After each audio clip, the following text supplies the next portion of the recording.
I was told I couldn't be a hairdresser and no one tells me I can't do anything, and so that made me more determined.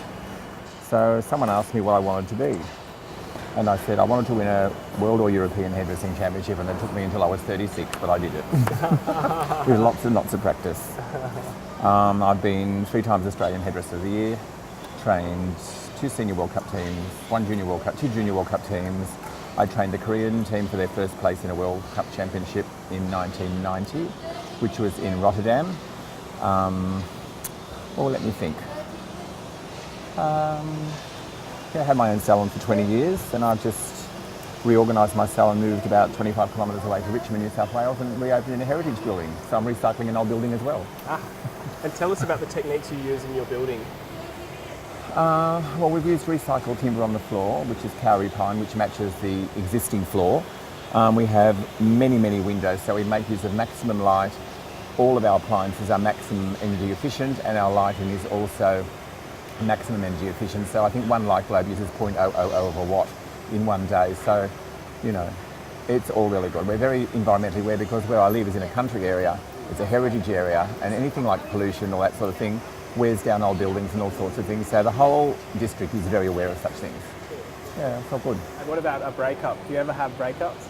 I had one client who couldn't come to me when I moved my salon. She said it was worse than a divorce because it was really sad for her not to be able to travel, but she had to travel an hour and a half. It's too far. And it was a bit far, but I've had clients for 35 and 40 years. I've still got my very first client that I do. Oh, wow. And she's now 87, and she drives down from Terrigal to Richmond once a week. Wow. For blow dry. Once a week for blow dry. Wow. Yeah, so that's commitment. Clients are very, very loyal people if you are loyal back to them.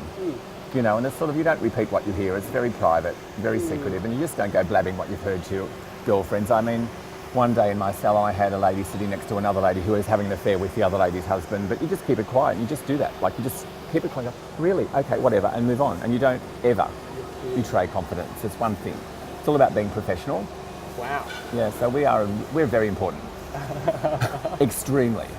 Like, we can have a woman come into the salon and she can be in a really filthy mood, and her husband's probably going to get paid out on when he gets home, but we can fix that, and we can fix her up and make her feel good.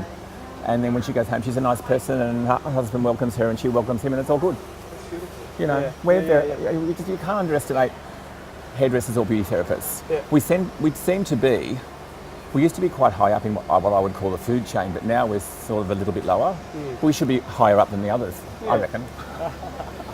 This one here? Okay. No problem.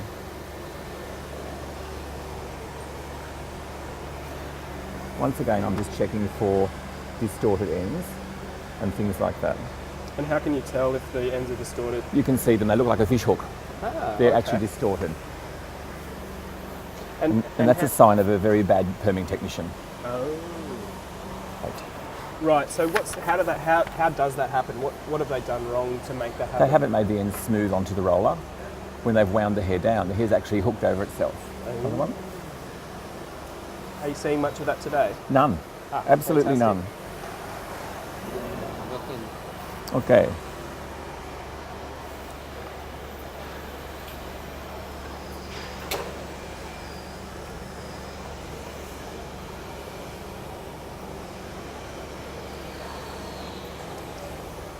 Thank you. With these perms, is the hair cut at all by the students? Yes. Okay, now... Yeah, they do the perm first, and then they cut and style afterwards, all in a given time, 2.5 hours. Wow. They have to do the whole thing in 2.5 hours. And are you seeing, as far as hairstyles go in terms of the cut, including and the perm, are they kind of, is there a vogue going on amongst most of the students, or are they quite different? Well, no, they're actually given a photograph. Oh. And they have to replicate the photograph. Right, yep. And that's the hardest thing to do of all, because art can't be copied exactly. Right. And so all they have to do is get the feel and the general, Yep. But the silhouette is really important, which is the outside of the head. Right, yep.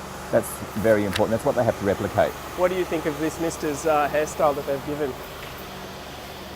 Well, these come from Europe, so they're very European. Right. Why have you decided to come and be a judge this year? Well, I have 40 years experience in my industry. I've trained many competition winners. I've won a European haircutting championship myself.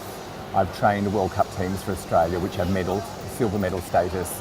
And I just think that you know, the older tradespeople have a lot of knowledge which they need to share with the younger ones, because there are a lot of things being lost in our craft, like roller setting, finger waving. They're old arts, but they are going to come around again, and they will help you to be a complete tradesman rather than, oh, I'm just a cutter or I'm a colourist. There's no such thing. You're either a hairdresser or you're not. You know, so you have to be, I mean, you don't have a builder that hammers in nails only. He builds houses. Well, hairdressers do hair, and that's what they should be able to do. And this is the idea of the Skills Olympics, where you are trained to do every facet of your craft as well as you can possibly do it. And that's the aim of a Skills Olympics. And it's one of the most important things that we do in industry. Whether you be a bricklayer, a builder, or whatever, we want excellence in all facets of all crafts. And trades are the way to go. You know, there's a shortage of us. If there's no tradesmen, there's no houses, there's no drainage, there's no plumbers, there's no haircuts, no mechanics, no cars, nothing. So tradespeople are probably the most important people, other than doctors and dentists, in our community. Otherwise, we have nowhere to live, nowhere to work. So that's it.